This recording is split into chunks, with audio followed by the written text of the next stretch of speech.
Good day, ladies and gentlemen. Welcome to the show. Glad to have you guys here on this Wednesday, the 19th of June, 2024. Thank you for tuning in. Russia says it's time to become ruthless. Now, yeah, I agree. There are Russian hardliners out there. But what we're going to talk about right now is Dmitry Medvedev. What he says on here, what he said on X. Now, the peace summit was organized in Switzerland, continued to provoke reactions from Russia. Dmitry Medvedev, number 5 in Putin's regime, is offended and angry. And so we're going to listen to what he said on X. He said, quote in parentheses, it says, Russia has repeatedly offered Washington, Europe, and NATO to nip the Ukrainian crisis in the bud and thus avoid large-scale tragedy. He says. The response has been nothing but cynical manipulation and outright deception, he says. Quote unquote, he says, today the world situation is completely different, he continued. In accordance with the Constitution, the new territories are now part of Russia forever. Now, what's he talking about? The new territories. He's talking about the 4 annexed regions in Russia. It's on the eastern side of Russia that Russia annexed some time ago, and probably including Crimea. That's the area he's talking about. And so he says the new territories are now part of Russia forever. And I believe that this is what the Russians are thinking. He says, are new negotiations possible? Yes, they are, but only taking into account the reality on the ground. In other words, those territories, we hold them. That's the reality on the ground, according to him. On the basis of Istanbul Peace Agreement and the current version of the Constitution of the Russian Federation, he says. According to Medvedev, the peace summit was a total failure. It was nonsensical negotiations without Russia and nothing more than the recruitment of new extras for an idiotic play aimed at legislating the buffoon of Kiev as a fully fledged head of state, he says. So that's what he said on X. That was his statement on X from Medvedev. Maybe I'm not pronouncing his name quite correctly. Now, he concluded this with a threat. And the threat was, it's time for Russia to become ruthless.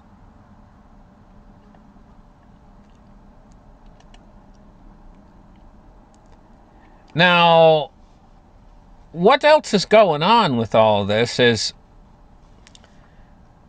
they're greenlighting Ukraine cross-border attacks beyond the Kharkiv region. Now, you know they greenlighted Russia to attack in Russia. No, I mean Ukraine to attack in Russia.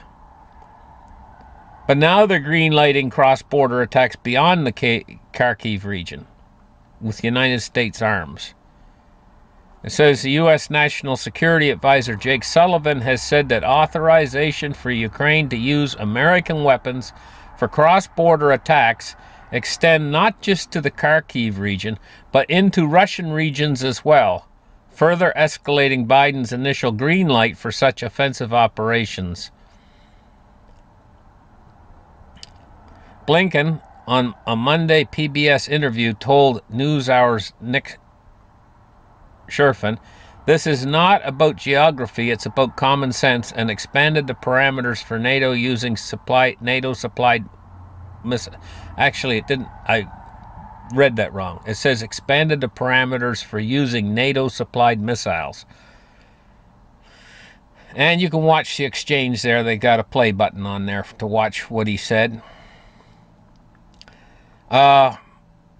So they're having a conversation here, and they're asking him a few questions. He says, does the agreement you have made with Ukraine allow for Ukraine to fire American weapons just over the border into Russia, Russian forces, or are you about to attack into Ukraine? Does that extend beyond the Kharkiv region, including the Sumy region, where Russian forces have also been targeting Ukraine?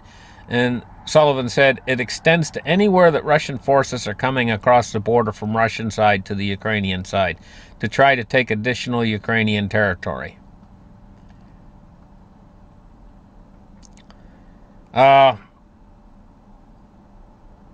So here's a map of Ukraine, and here's these 4 annexed regions right here in red, the brightest red, including Crimea down at the bottom. That's the contested territories, because that was once part of Ukraine there before the war. And now it's occupied by the Russians. Now you can see all these pink areas here. These are territories that are Russia, but these are the territories that can be reached by the American-supplied weapons systems. These longer-range missiles and stuff can reach fairly deep inside Russia. Maybe not all the way to Moscow, but this pink area here, around the eastern side of Ukraine. Including, I suppose, parts of Belarus. But Belarus has already said, you even touch us, you're going to get nuked. You know, Belarus has already said that, hey, you know what? don't fire any missiles at us. So that's Belarus up there, to the direct north of Ukraine. So the bordering on Belarus. Belarus is in tight with Russia like anything, you know. Now, here's the thing, guys.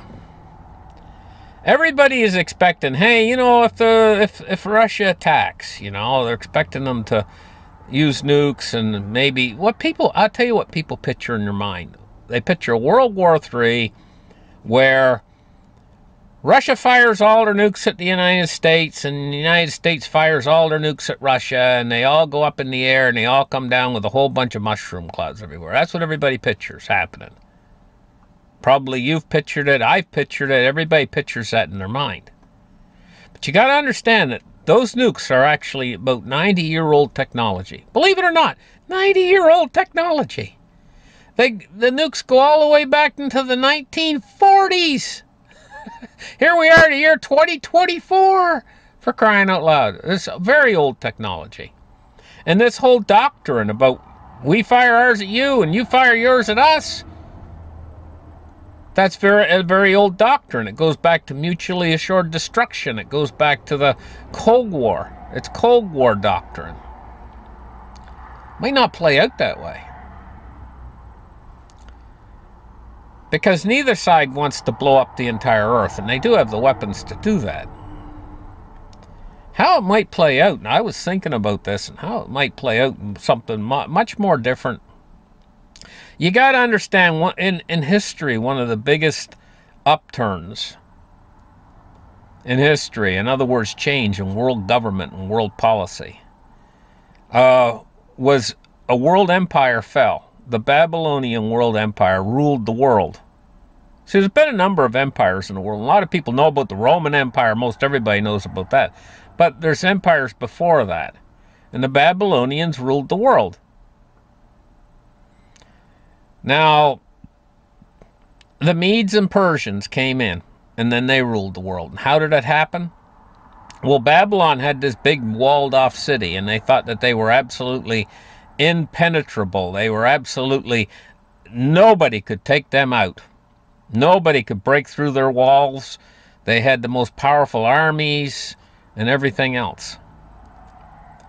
But what happened was like a Trojan horse strategy, where the Medes and Persians had their soldiers sneak in through the water ducts in the city. They didn't go over the walls. They snuck in under them. And they waited until there was a festival going on where they were celebrating their magnificence, and they were all drunk inside the city. And they were all so omnipotent, and so we can never fall. Babylon will never fall. Well, they snuck in through the aqueducts and right through the poop and slime that was coming out of the city. You know, they back in those days, they actually had a sewer system in the city. They could flush their toilets, basically. And they were sneaking in through those big pipes and stuff underneath the wall. A whole bunch of soldiers, and they weren't drunk. By the time morning came, the next morning, the city had fell. Babylon had fallen. And the government of the entire world changed. So how will a war play out? Might not be mutual assured destruction. It might be more like we've made our entire system so dependent upon electronics that we can't function now without it. And electronics is so vulnerable. Did you know when you're putting a computer together, and I've done this a few times, I've put computers together. When you're putting a computer together, you got to be careful. You got a little bit of static on your fingers, and you go to touch that motherboard, or you go and touch that GPU with that static on your fingers, you install it and it doesn't work. It's dead. You killed it with the voltage from your own body. They're very sensitive to static electricity. You have to ground yourself before you put those electronic components together. This is how electromagnetic pulses work. It basically fries your components with a static, it's like a static discharge. That's what it's like. I liken it to a static discharge that comes from the air. You know how Tesla, he put up those big towers and he was going to draw power from the air around us. Well, you can electrify that air and it can just destroy all of our electronic components in one fell swoop. That's like them guys sneaking in the aqueduct and coming in and taking over the city, but electronically.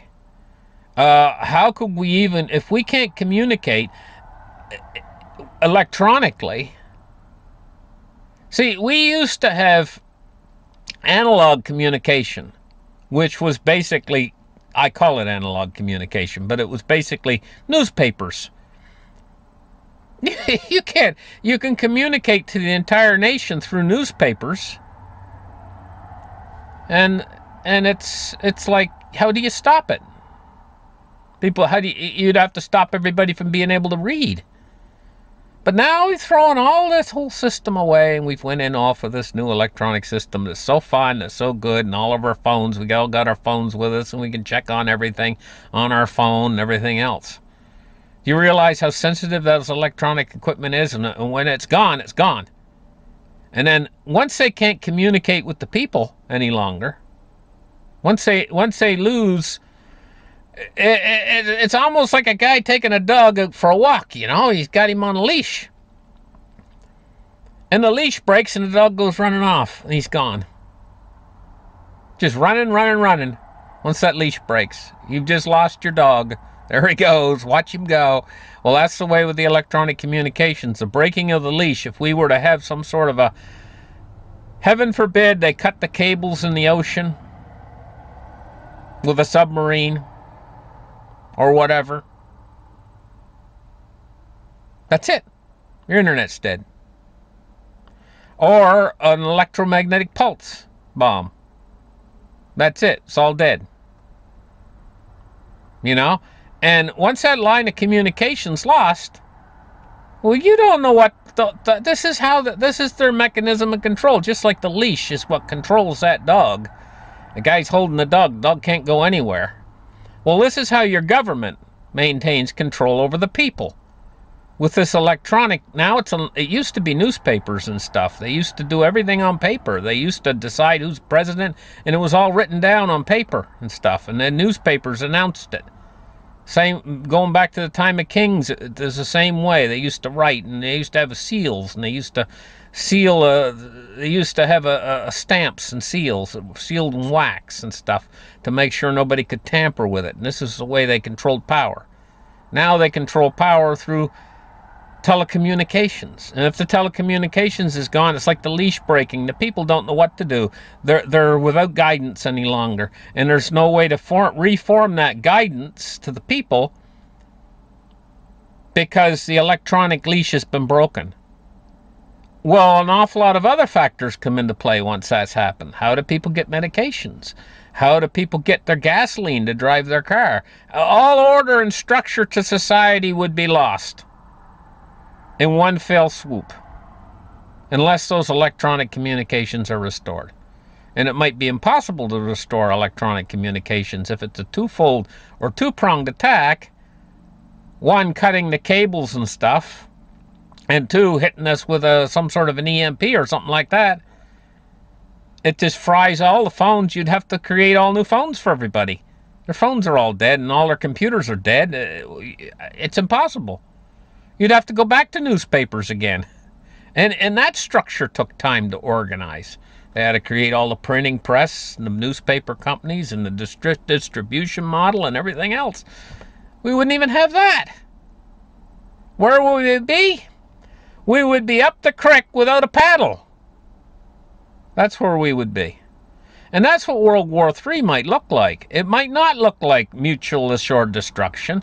It might look more like you wake up, and I've been telling you guys this, I'm warning you guys about it. You might wake up some morning, everything seems fine, the sun's out, and leaves are blowing on the trees, and my neighbor's, he's up around having his coffee or whatever. Well, maybe he might not be having his coffee, because he might not be able to cook it. Because you go inside your house, and you can't even turn your coffee maker on. All the lights are out, and you're wondering what's going on. You think, oh, hey, this is probably a temporary outage. I expect the power to be back on by noon. You go to check your cell phone, it's dead too. Well, I wonder what's wrong with my cell phone. Tap, tap, tap on the screen. Don't work. I'm going to go over to the desktop. Oh, it don't work either. Hon, what's the problem here? Did you phone the power company? Your car may or may not start. But if you drive it anywhere, you're going to find that the pumps are all closed anyway. So you're only going to have what gas you got in the tank. Well, what about food? What about water? How much of that you got? That's suddenly where your thoughts are going to go. You're going to say, hey, well, I better... That's where your thoughts will go then. My food and water supplies, how much have I got? Oh, I got some. Yeah, I was watching that guy on Financial Turmoil Explained. Yeah, I did. I put some in the closet there. I got that closet full of water and food. And by that time, your wife is saying, oh, thank goodness you did that. At least we got something to eat today. Have you got a propane burner? Because our stove ain't working.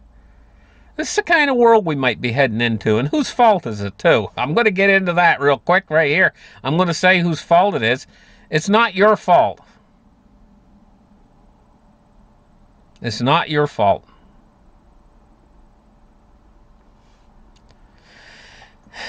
Everybody, you guys know whose fault it is. Okay, we're going to take a look at the markets right now. Yeah, I'm going to tell you guys, honestly.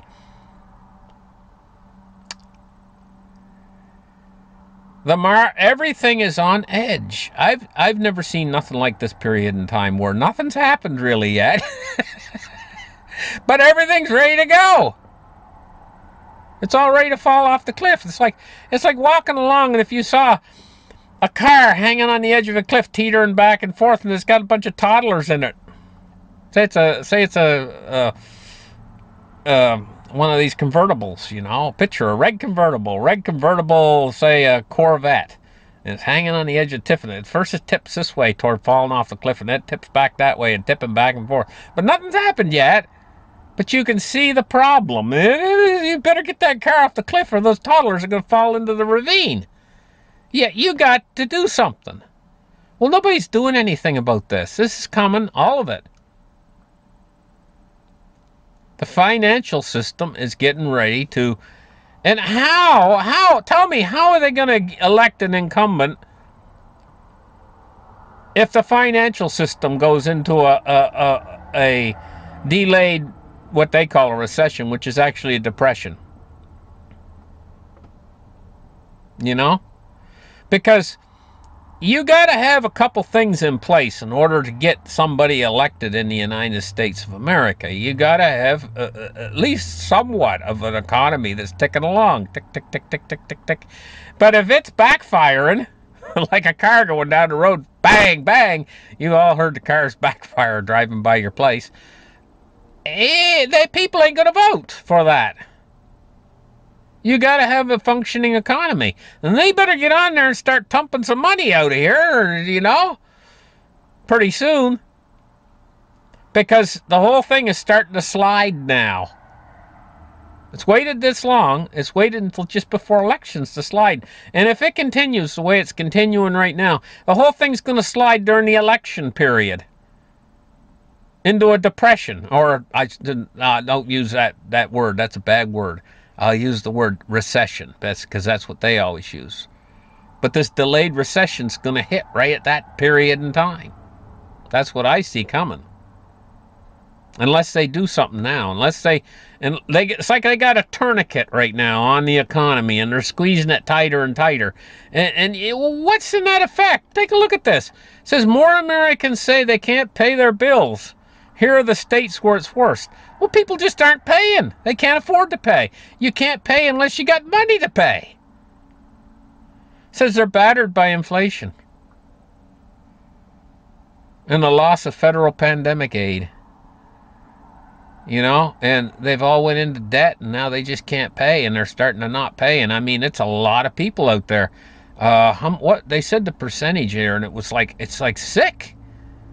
36% of the consumers say it's very difficult for them to pay their usual bills. It's getting worse, getting tighter by the day. 36, you get 36%. That's over a third of everybody out there, and they're not paying? What do you think's going to happen? Do you think we got a strong, vibrant economy? What a joke. These guys are all a joke. They've led the country to this. Are they going to be able to get away with all this? Because basically what they're doing is they're making everybody... It's going by tiers, you know. First tier is the low-income wage earners and stuff. They're the first tier to go. They represent this 36%. Now the next 36% will be the middle class or more got more money coming in and stuff. They're going to be the next ones to go. And ultimately, where they'd be going with this is there'd be just a handful of rich people out there that'd be super, super wealthy, and everybody else would be in rags and poverty, to the point in the end where they wouldn't be able to survive. So you got 99.999% of the people out there who are starving to death, and you got this one guy over there who's sipping on his wine, sitting up on his pedestal, and he's got everything. Can the guy with everything get away with it? Question. Or are the 99.999% going to figure it out in the end and be mad as hornets? Just what's exactly going to happen? I'm not sure. Okay, the silver price, we went over that. It was $29.58 today. It's up 4 cents. Can't keep a good man down. Can't keep silver down. Gold price today is $23.26. Had to turn the air conditioner off to do the show, and right now I'm starting to sweat. It's hot. Oh my gosh, I can't wait to turn the air conditioner back on again. I gotta hurry and get this show done so I can turn the air conditioner back on before I melt into a puddle on the floor. Honest to God. Bitcoin today is 64,913. Ethereum is at 35.21. And we're looking at XRP at 49.2 cents. It's a 50-cent coin. Dow Jones Industrial Average is at 56 points to the upside at 38,834. Can't believe I'm 24 minutes into this show already. I'm having so much fun telling you guys how bad everything is. Just kidding around. Anyway, what can I say? There's an old saying, guys. Not to cry over spilt milk. And this system out there that they got running, it's such a botched up mess. It just staggers and defies the imagination. You're going to see an example today. Keep your eyes open. You'll see at least one example, but probably dozens of examples of just how screwed up this system is. Just today alone, you'll see it. If you look for it. If you got your eyes open. And I think you guys do. So you know exactly what I'm talking about. Bonds and rates today. We're looking at falling yields. And how are they doing this with the Japanese selling treasuries and the Chinese selling treasuries? How are they getting these yields to fall? It boggles the imagination. Now, I can only think that somehow they must be injecting money, maybe through third parties, fourth parties, fifth parties, but somehow they're enabling this to fall yields. So you see, we fell 6 basis points in the U.S. 10-year today to 4.21, and they're not letting them yields go over 5%. With the world selling treasuries, those yields should be probably 7 or 8% on the U.S. 10-year, 4.21. U.S. 30-year 4.35, and it's fell 5.9 basis points today. Finishing off with the dollar index today is at 105.22. Thank you guys for your support. Thank you for subscribing to my channel. Hit the join button and join up. There's a lot of shows you're missing. A lot of good content you're missing and stuff. And plus, you don't have to wait for the show when it first comes out. You can just go ahead and go right in there and watch it, being as you're a member of the channel. And it's only the price of a cup of coffee every month. Once a month payment, very small. The price of a coffee and a bun, maybe, if you went to a cheaper place. But if you go to a place like Starbucks, it's just the price of a coffee. Thank you guys, and you guys have a great day, and we'll catch you guys in the very next show. Bye-bye.